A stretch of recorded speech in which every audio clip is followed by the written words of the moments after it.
السلام عليكم ورحمة الله.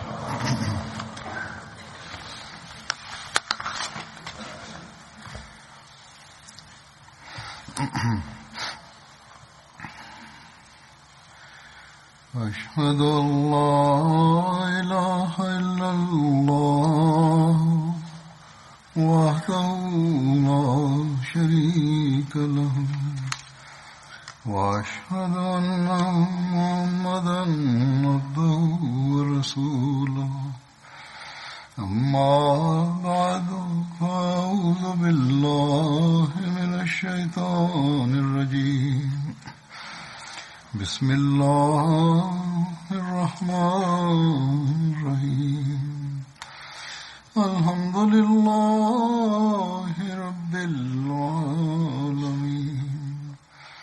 الرحمن الرحيم مالك يوم الدين إياك نعبد وإياك نستعين اهدنا الصراط المستقيم صراط الذين أنعمت عليهم غير المغضوب عليهم ولا الضالين.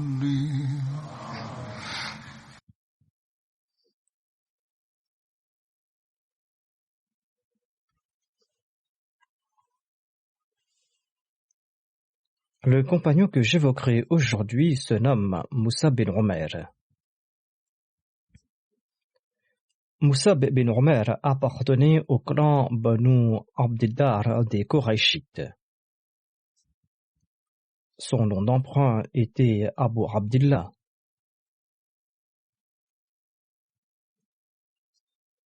Il était aussi connu comme Abu Muhammad.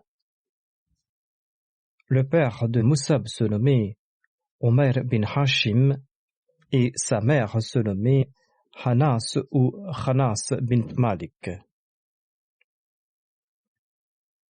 La mère de Umair était une femme riche de la Mecque. Les parents de Mus'ab bin Umair aimaient beaucoup ce dernier. Sa mère l'avait comblé durant son enfance. Elle le vêtait de vêtements de haute qualité. Mus'ab bin Umair utilisait des parfums très chers et des chaussures de Hadramaut, des chaussures qui étaient fabriquées que pour les riches.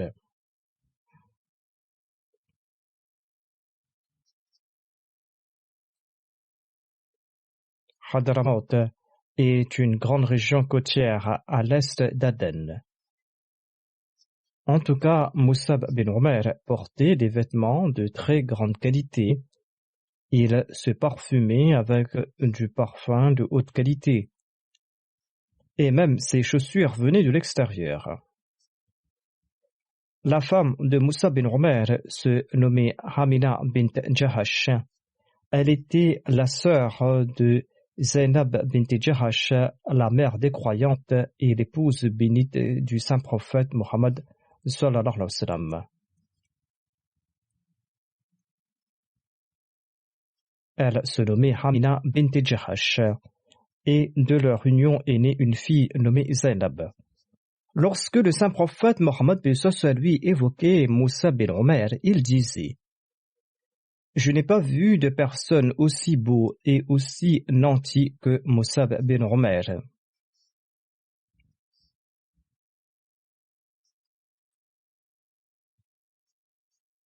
Mus'ab bin Umair faisait partie des grands compagnons du saint prophète Mohammed lui et il était aussi parmi les tout premiers musulmans.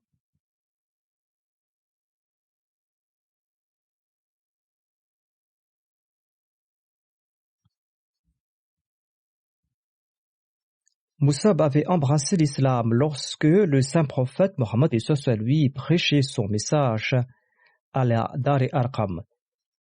Mais Mus'ab n'avait pas dévoilé sa conversion par peur de sa mère et de sa tribu. Il se présentait au saint prophète Mohammed lui en cachette. Un jour, Ousmane bin Talha l'a vu accomplir la salat et il est parti informer sa mère et ses proches. Sa mère l'a séquestré jusqu'au moment où il a pu leur fausser compagnie pour se rendre en Abyssinie. Après quelque temps, certains émigrants sont retournés à la Mecque et Moussa bin Umair les a accompagnés. Quand sa mère a vu son état déplorable, eh bien, elle a mis fin à son hostilité d'antan et l'a laissé faire. Moussa bin Umair a eu l'occasion d'accomplir 2 émigrations, la première en Abyssinie et la deuxième à Médine. Sa'd bin Abi Waqqas relate: j'ai vu Moussa bin Umair durant ses jours de richesse et après sa conversion à l'islam.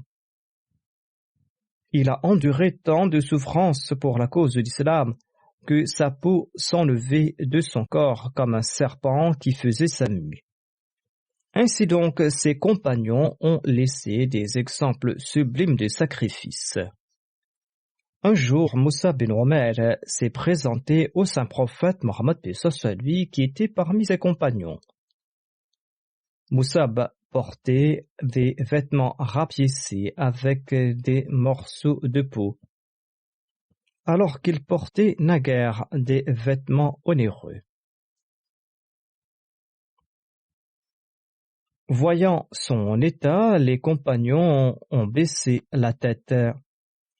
Ils ont baissé la tête car ils ne pouvaient pas lui venir en aide dans son malheur. Quand Moussa bin Umair a présenté ses salutations, eh bien le saint prophète Mohammed lui a répondu en louant Dieu.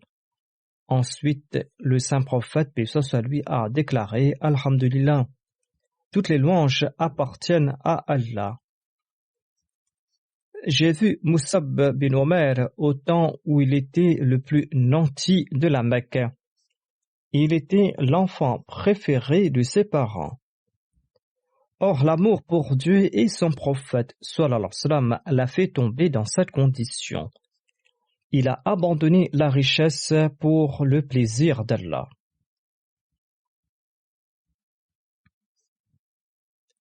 Sa'd bin Abi Waqqas relate: le saint prophète Mohammed lui avait les larmes aux yeux en se rappelant du temps où Moussa bin Umair était riche et en voyant sa condition suite à ses sacrifices.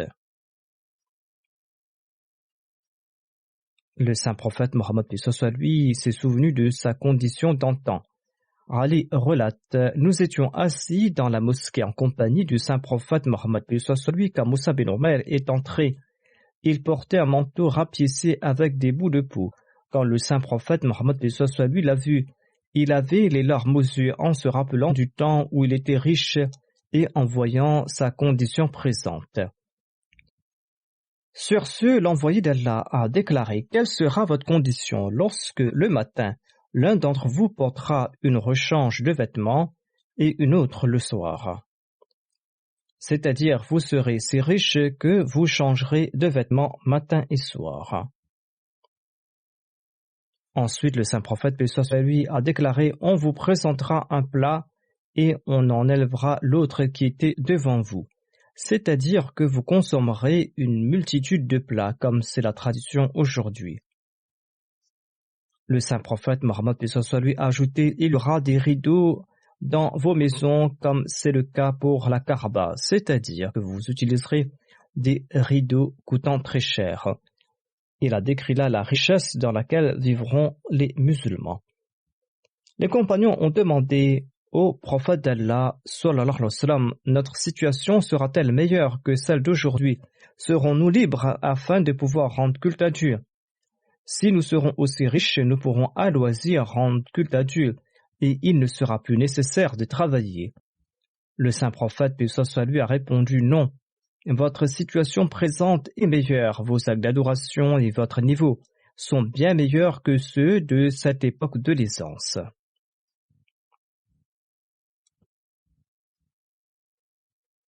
Dans son ouvrage Sirat Khatamun Nabiyyin, Hazrat Mirza Bashir Ahmad Sahib a décrit cette émigration en Abyssinie. J'en avais fait mention dans le passé en évoquant d'autres compagnons.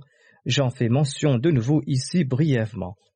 Au cours du mois de Rajab, en la 5e année de son prophétat, 11 hommes et 4 femmes ont immigré en Abyssinie sous les directives du prophète d'Allah. Moussa bin Omer faisait partie de ce groupe de personnes.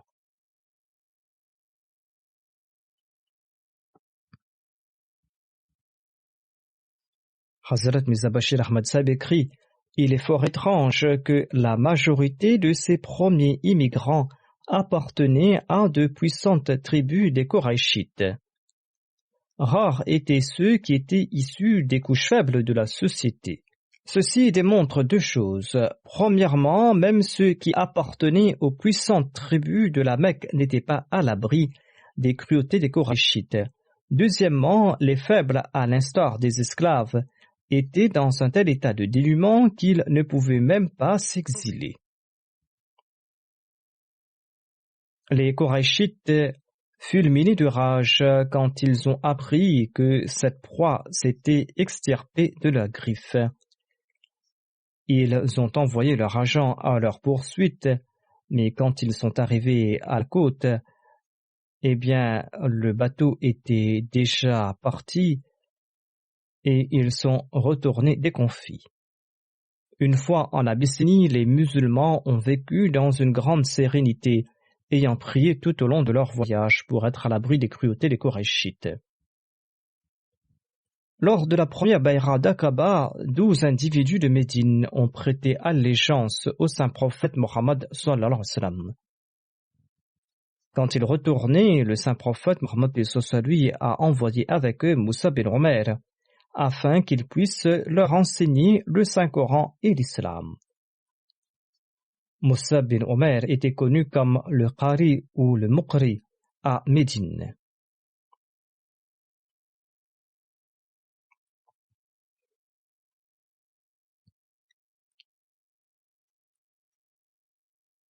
Selon un autre récit, les tribus Aus et Khazraj de parmi les Ansar ont demandé au saint prophète Mohammed lui de leur envoyer un enseignant. Le saint prophète Mohammed lui leur a envoyé Moussa bin Omer.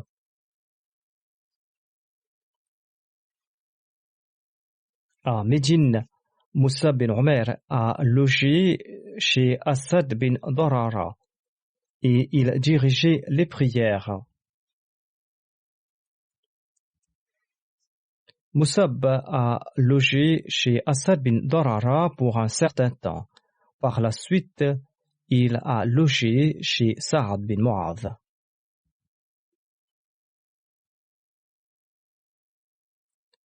Bara' bin Azib relate ceci.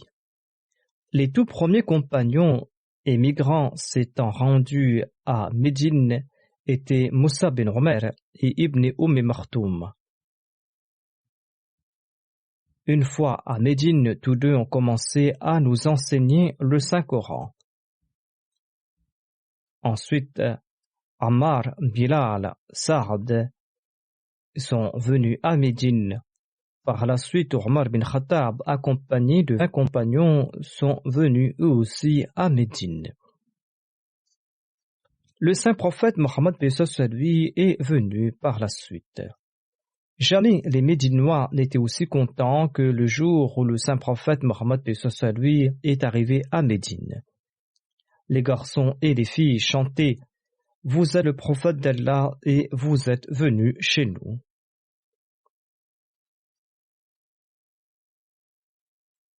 Dans son ouvrage Sirat Khatamun Nabiyyin, Hazrat Mirza Bashir Ahmad Sahib raconte ceci.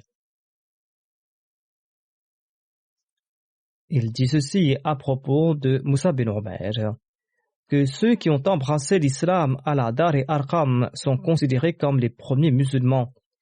Les plus connus parmi eux sont Moussa bin Omer, qui appartenait au clan Banu Abd-Dar. Il était très beau et il était très aimé par les membres de sa famille, et il avait été envoyé comme premier missionnaire à Yathrab avant l'émigration du saint prophète Mohammed lui. l'islam s'est répandu par son entremise à Médine.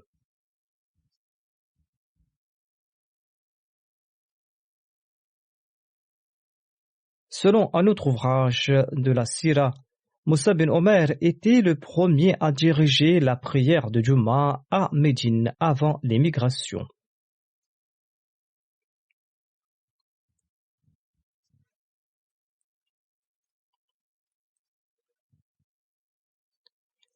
Avant la deuxième bayra d'Aqaba, Moussa bin Omer a demandé la permission au saint prophète Mohammed lui de diriger la prière de Juma à Médine. Et le saint prophète lui en a donné la permission. Moussa bin Omer a dirigé la première prière de Juma dans la maison de Sa'ad bin Khaysama à Médine. 12 individus de la ville étaient présents. Ils avaient égorgé une chèvre pour l'occasion. Moussa bin Omer était le premier à diriger la prière du vendredi en islam. Mais selon un autre récit, c'était Abu Amama Asad bin Zarara qui était le premier à diriger la prière du vendredi à Médine.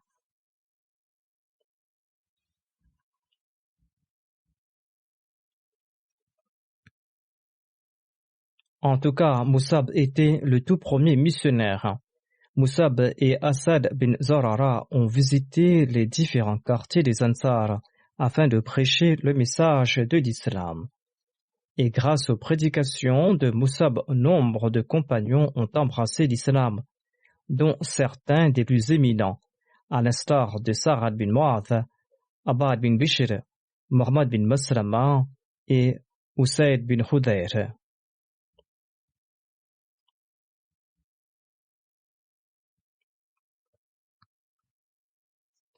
Hazrat Mirza Bashir Ahmad Sahib relate les efforts accomplis par Moussa bin Omer en ces termes. Il déclare, en partant de la Mecque, les 12 nouveaux convertis musulmans ont dit au saint prophète Mohammed lui, veuillez envoyer un précepteur avec nous qui pourra nous enseigner l'islam et qui pourra également prêcher l'islam à nos frères idolâtres. Le saint prophète Mohammed lui a envoyé Moussa bin Omer, un jeune homme très pieux de la tribu Abd-Dar, avec eux. Un prédicateur islamique était appelé Qari ou Mukri à l'époque, car la majorité de son travail consistait à réciter le Saint-Coran, car c'était la meilleure méthode de prédication. Ainsi, Moussa bin Omer était également connu comme Mukri à Yathrab. Lorsqu'il est arrivé à Médine, Moussa bin Omer a logé dans le domicile d'Asad bin Zarara, qui était le tout premier musulman de Médine et qui était un dirigeant très sincère et influent. Sa maison a été transformée en centre de prédication et Moussa a commencé à exercer ses fonctions avec diligence. Étant donné que les musulmans de Médine vivaient une vie collective et que la ville était relativement plus paisible, sur la proposition d'Asad bin Zarara, le saint prophète Mohammed lui a ordonné à Moussa bin Omer de commencer à accomplir la prière de Jumma, et ainsi les musulmans ont commencé leur vie en tant que communauté unifiée. Les bénédictions d'Allah étaient telles qu'en peu de temps, l'islam a gagné en popularité dans chaque foyer de Médine. Et les Aws et les Khazraj ont commencé à accepter l'islam très rapidement. Dans certains cas, l'intégralité d'une tribu acceptait l'islam en une seule journée. Ainsi, la tribu Banu Abd al-Ashal a également accepté l'islam de cette manière et elle est devenue musulmane en peu de temps. C'était une branche très connue de la tribu Aws des Ansar. Et le chef des Aws était Sa'ad bin Mu'adh. Il était non seulement le chef de la tribu Abdul Ashal, mais il était également le chef de toute la tribu Aws. Quand l'islam a commencé à grandir en popularité à Médine, Sa'ad bin Mu'adh était furieux et il a tenté d'arrêter son progrès. Ainsi, Sa'ad bin Mu'adh était un grand adversaire de l'islam dans un premier temps. Mais il était étroitement lié à Asad bin Zurara, c'est-à-dire ils étaient tous deux cousins. Et Asad était devenu musulman. C'est pour cette raison que Sa'd bin Mu'az ne s'adressait pas directement à Asad bin Zurara pour éviter tout différend. Sa'd s'est adressé à un autre de ses proches nommé Usayd bin al-Hudayr. Il a dit « Je suis quelque peu gêné de dire quoi que ce soit à Asad bin Zurara, étant donné qu'il a accepté l'islam. Mais toi, va et empêche Musab de propager cette irréligion ici. »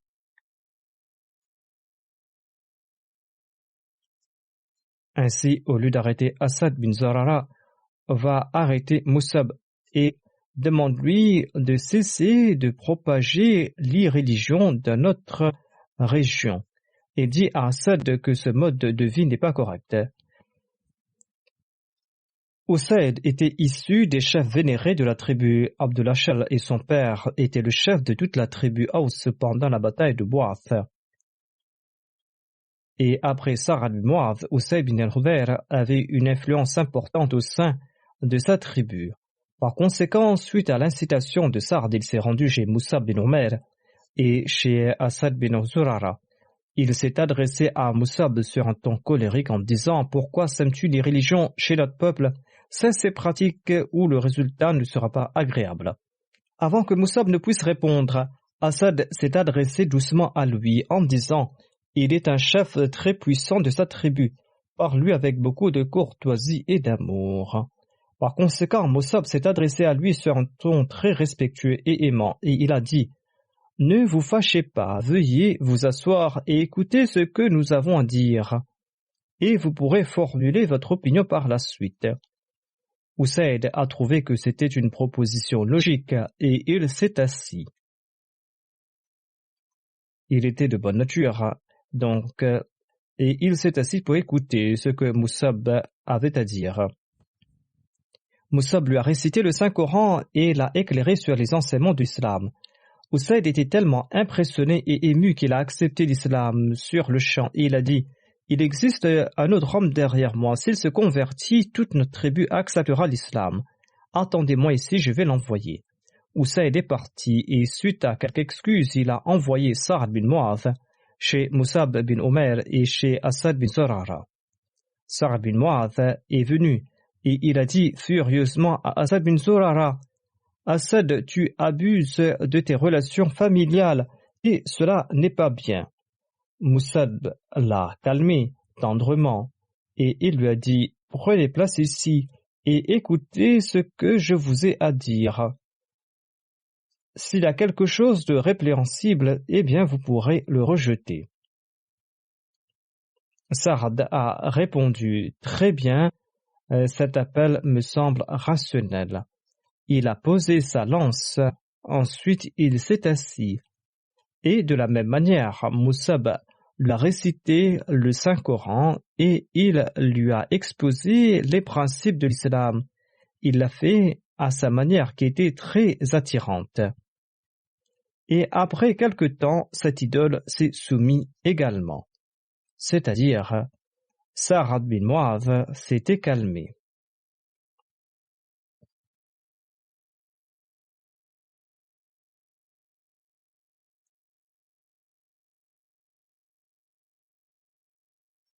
Ainsi donc, Sa'd bin Mu'adh s'est calmé et selon la coutume, Sa'd a pris un bain et il a récité la kalima shahada. Après cela, Sa'd bin Mu'adh et Usayd bin Hudayr sont partis voir les membres de leur tribu et Sa'd les a interrogés à la manière particulière des Arabes.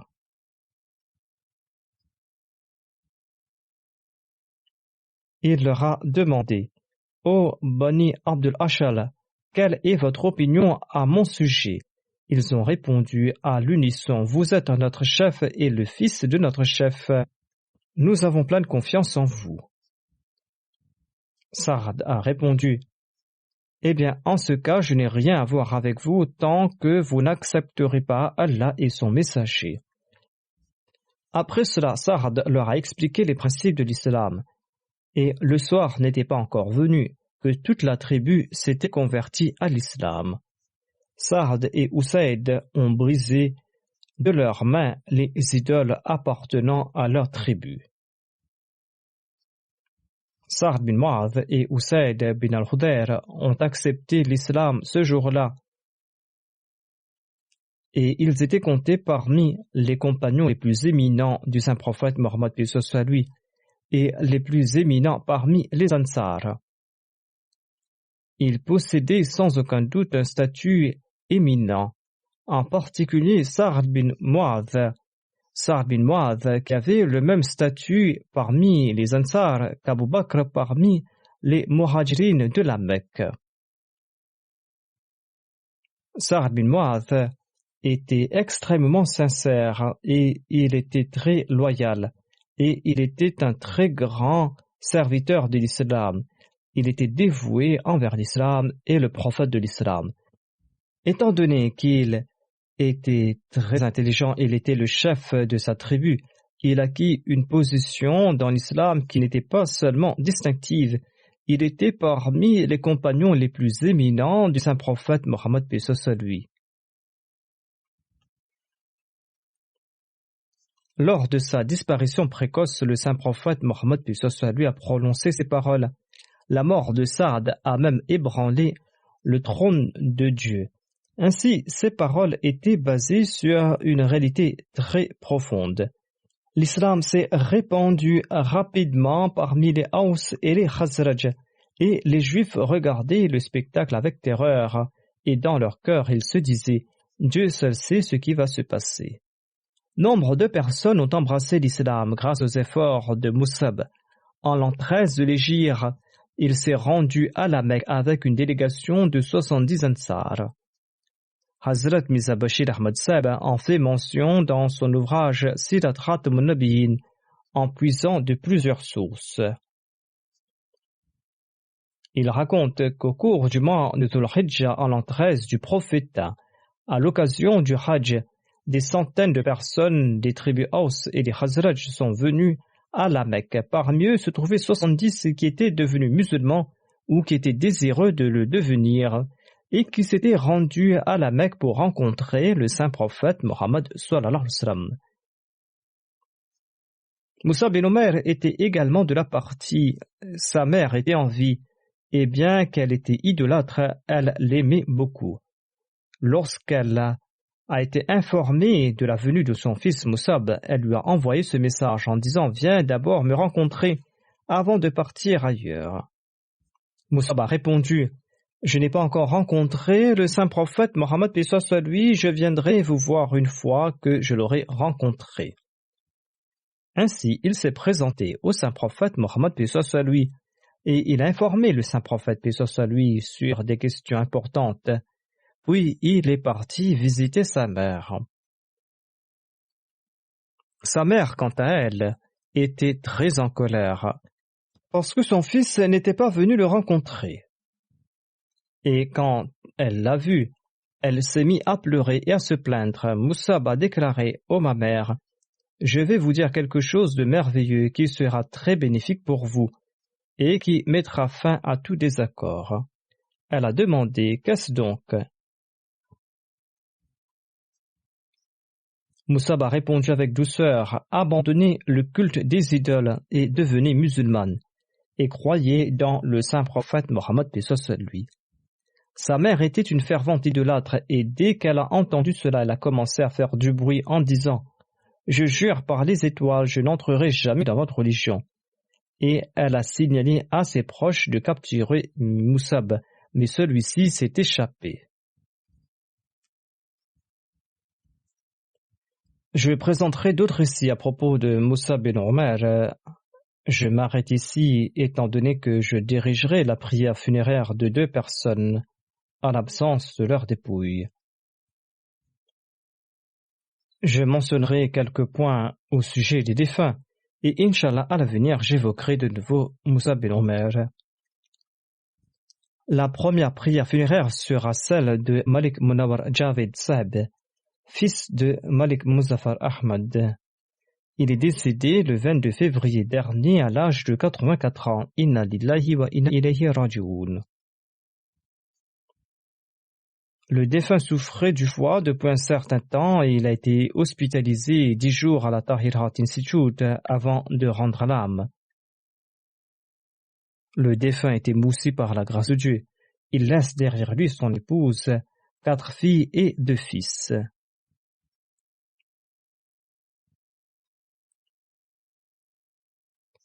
Le grand-père paternel de Malik Munawar Javed Sahib était le docteur Muzaffar Chowdhury Sahib. Il était originaire de Dharamkot.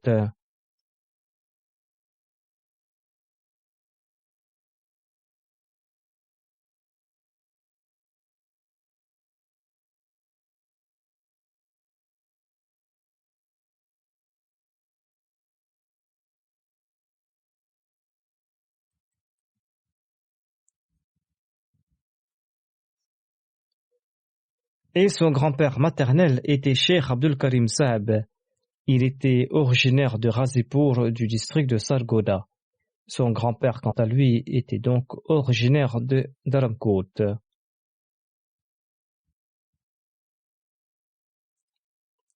Ces 2 aïeux avaient prêté allégeance sur les mains du Messie premier l'Islam et faisaient partie de ses compagnons. Malik Munawar Javed Sahib s'était marié en 1968 à Salma Javed Sahiba.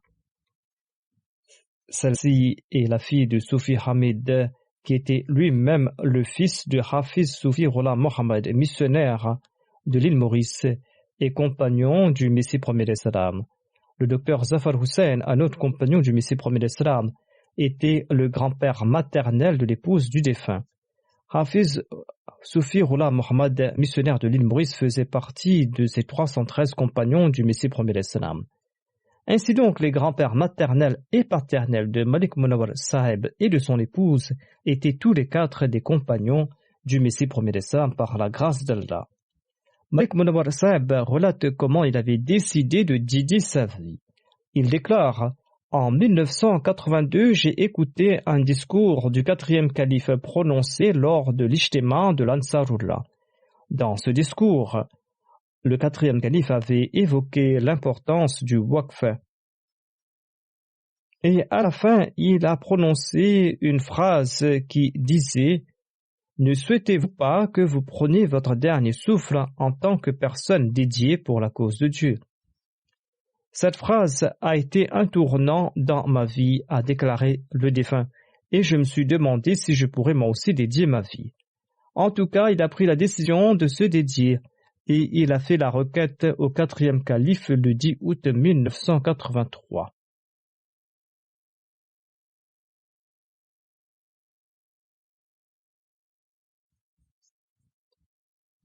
Feu, le 4e calife a approuvé son waqf le 18 août 1983 et il lui a demandé de se présenter après avoir clos ses affaires. En effet, le défunt était un businessman à l'époque.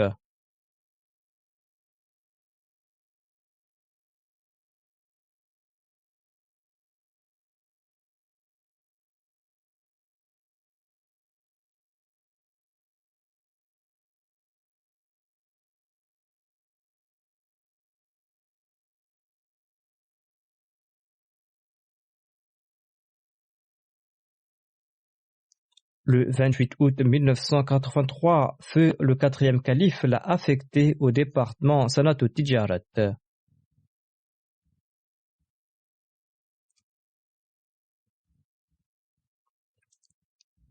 Il s'est présenté au département Sanat Tijarat le 1er octobre 1983 pour débuter ses fonctions là-bas. Avant de se dédier, le défunt avait travaillé pendant 16 ans au sein du secrétariat de l'État du Punjab. Par la suite, il s'était mis sur son compte pendant 10 ans. En novembre 1983, il a été nommé directeur de la Revue des religions. En 1984, il a été affecté au département de Diafat. Du 20 avril 1983 jusqu'en juillet 2016, il a servi en tant que l'adjoint du Nazir de l'hospitalité. Il a aussi servi comme le premier secrétaire du comité sur la tutelle des orphelins lors de la formation du dit comité en 1990. Et il a occupé ce poste pendant environ 20 ans.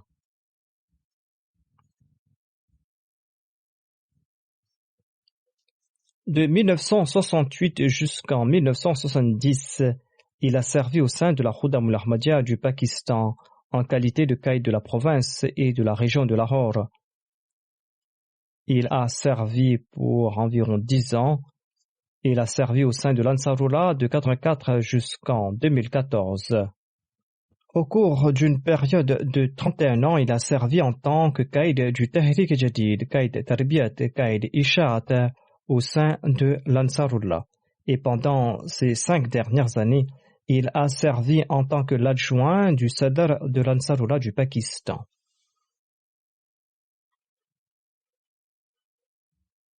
Le défunt relate l'incident suivant qui s'était passé alors qu'il était fonctionnaire. Il déclare que notre chef de service était un adversaire acharné de l'Ahmadiyya et il faisait venir des mollahs pour débattre avec moi. Un jour, il a fait venir l'allama professeur Khalid Mahmoud qui était un grand érudit de l'époque. Ce dernier a commencé à discuter et quand il était à court d'arguments, il a commencé à m'insulter en colère, comme le font tous les mollahs d'ailleurs. Mon chef avait peur que la situation ne s'envenime. Sur ce, l'érudit a tenté de rassurer mon chef qui s'appelait Abdurrahman. Les paroles de l'érudit démontraient qu'il avait la certitude que les Ahmadis étaient en lien avec Allah l'exalté. Il a dit, ces gens, c'est-à-dire les Ahmadis, ont commis tant d'outrages contre Allah, contre son prophète et contre le Coran.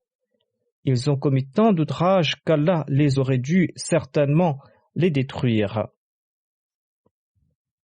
Mais Allah ne les a pas détruits jusqu'à présent et ils arrivent à se protéger parce qu'ils pleurent beaucoup dans leur salat.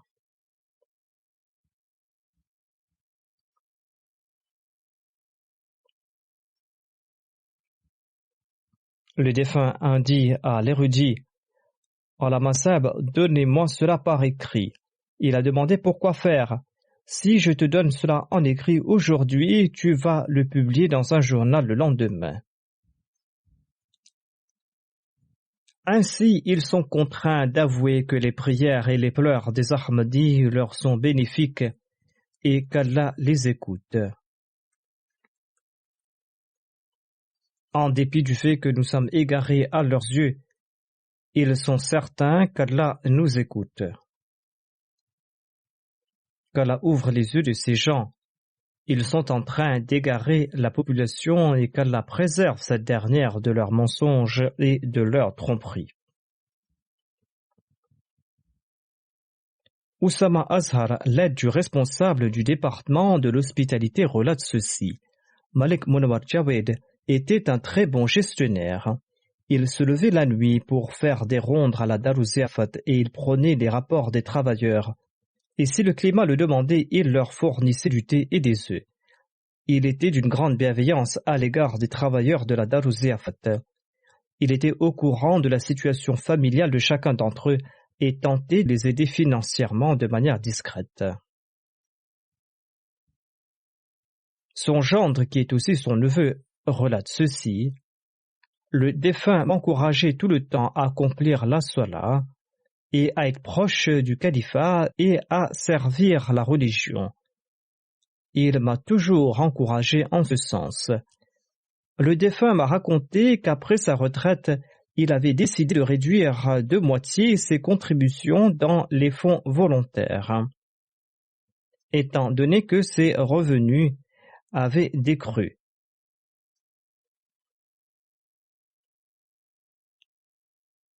Ainsi donc, il a fait sa liste de contributions et il s'est endormi. Dans un rêve, il a vu qu'Allah est venu à sa rencontre et il lui a dit ceci: Je suis le maître du monde et j'ai entendu que tu as réduit à moitié tes contributions. Je vais te faire visiter toute ma création. Le défunt relate: Allah m'a montré ses montagnes, ses jungles, ses vallées, ses rivières et ses jardins. Allah a déclaré: Étant donné que je suis le maître de tout cela, pourquoi te fais-tu des soucis? Ainsi donc j'ai ouvert les yeux et j'ai abandonné l'idée de réduire à moitié mes contributions, et j'ai continué à contribuer comme dans le passé.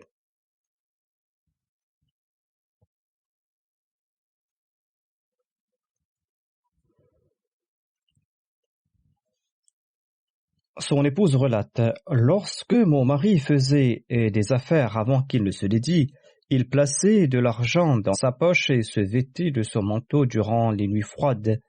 Et il disait: Le nécessiteux que je rencontrerai en pareille situation sera certainement dans un grand besoin. Un jour, il a rencontré quelqu'un qui était très inquiet. L'individu raconta que sa mère était gravement malade et qu'il n'avait pas d'argent, et il lui a offert toute la somme et il est retourné à la maison.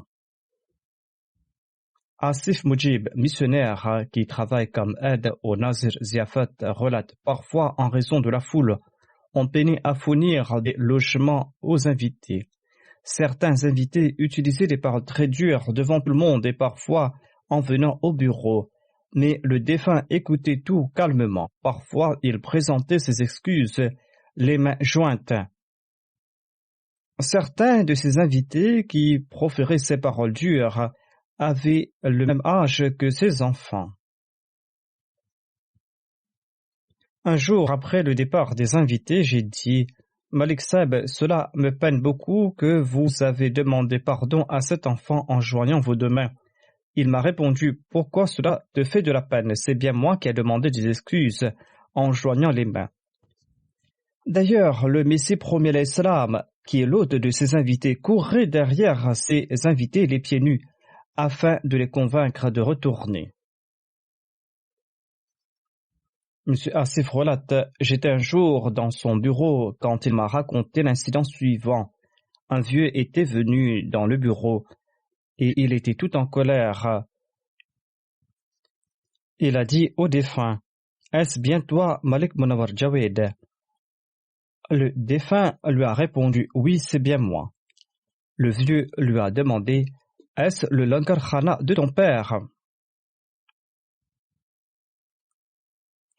Le défunt a répondu: Non, mon cher, il s'agit du Langar Khana du Messie premier Islam, qui est notre père commun. En entendant cela, il s'est calmé et il a raconté avec douceur et de façon aimable ce qu'il avait contrarié, et ensuite il est parti. Parfois, les invités outrepassent les limites. Je reçois aussi des plaintes m'informant de ce qui se passe au Darou Ziafat. Mais lorsque je diligente une enquête, il en ressort que les invités manquent également de patience. Certes, nos départements doivent les respecter, mais les invités doivent également faire preuve de haute qualité morale. Et lorsque de telles situations se présentent, il faut essayer de coopérer avec les responsables.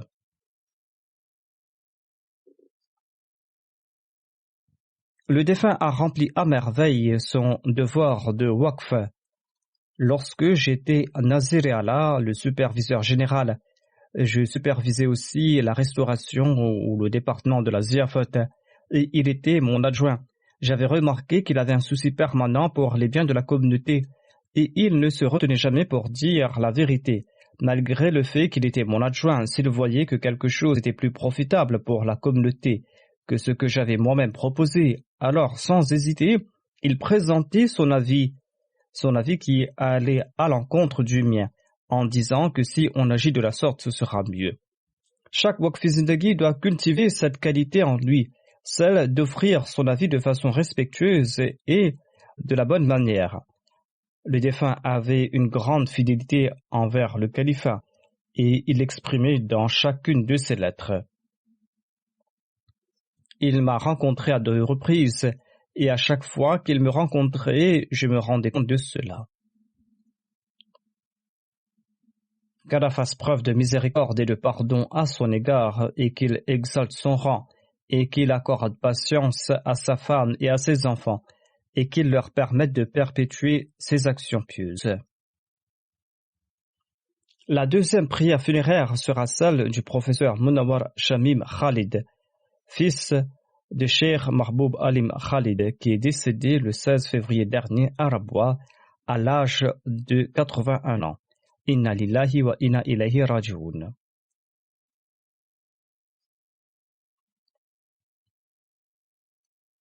Son père était Cheikh Mahboub Alim Khalid, qui était le premier proviseur et professeur de la TI College.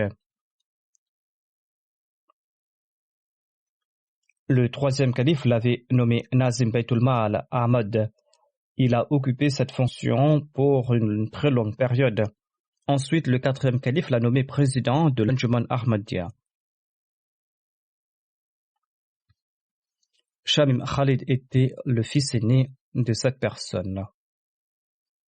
Le défunt laisse derrière lui sa deuxième épouse, Shahida Munawar Shamim, et son fils Khalid Anwar, qu'il a eu de sa première épouse et qui réside actuellement au Canada. En 1964, lorsque le troisième calife était le proviseur du lycée et président de l'Anjuman Ahmadiyya, il avait annoncé le nikah de Munawar Shamim Khalid dans la mosquée Mubarak. Et il avait déclaré à l'époque que le professeur Munawar Shamim Khalid est le fils de mon très proche ami, le professeur Mahboub Alim Khalid. Et Shamim Khalid m'est aussi cher que mes propres fils. Le père du défunt était très proche du troisième calife. Le défunt a servi au sein de la section centrale de la Majlis Ansarullah. Il l'a fait pendant 28 ans. Et tant que les lycées n'ont pas été nationalisés, il a enseigné au lycée TI. Et je pense que même lorsqu'il a été nationalisé, il a passé la majorité de son temps dans ce lycée de Rabwa.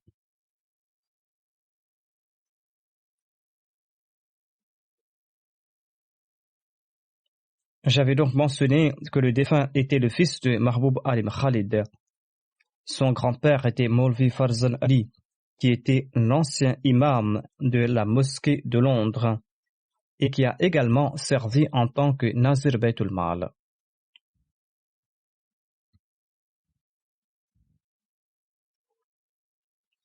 La deuxième épouse du défunt, Madame Shahida, écrit ceci. Munawar Shamim Khalid, mon mari, possédait de nombreuses qualités. Sa plus grande qualité était son plus grand amour pour le califat, ainsi que son obéissance. Il écoutait les sermons avec une grande attention et il en tirait des points très importants. Il jeûnait, priait régulièrement et il était régulier dans la prière de Tahajjud et il accomplissait régulièrement ses 5 prières quotidiennes en congrégation. Lorsqu'il ne pouvait se rendre à la mosquée en raison de sa maladie, cela l'avait beaucoup affecté et il disait souvent que je ne peux pas me rendre à la mosquée. Il a fait preuve de beaucoup de patience et de courage durant sa maladie et il ne s'était jamais plaint. Il disait toujours Alhamdulillah. Le fait de servir dans la voie de la religion avec sincérité, fidélité et les efforts faisaient partie de ses grandes qualités. Il travaillait discrètement. C'était une personne bienveillante, fidèle, qui s'adressait aux autres de façon aimante. Lorsqu'il enseignait au lycée, j'avais également fait partie de ses élèves. Par la suite, quand je suis devenu amir local, et Nazir Allah, il a toujours été très respectueux à mon égard. Il ne m'a jamais fait ressentir que j'étais jadis son élève. Le défunt était très obéissant envers le califat et envers les responsables de la communauté. Et lorsque j'ai été élu calife, eh bien sa relation était remarquable avec moi. Qu'Allah lui accorde son pardon et sa miséricorde, et qu'il l'élève parmi ses bien-aimés, et qu'il permette à ses proches de perpétuer ses bonnes œuvres. Après la prière de Juma, je vais, Inch'Allah, diriger la prière funéraire de ces 2 personnes.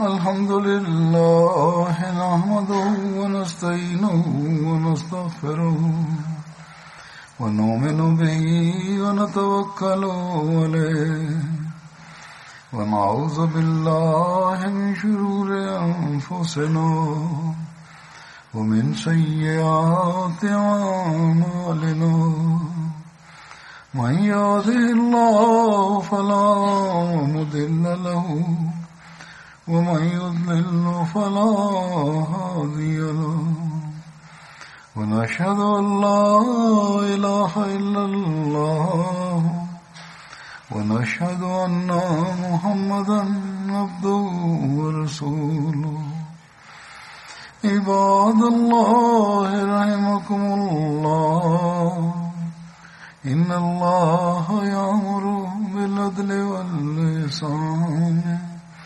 وإيتاء ذي القربى وينهى عن الفحشاء والمنكر والبغي يعظكم لعلكم تذكرون اذكروا الله يذكركم وادعوه يستجب لكم ولذكر الله أكبر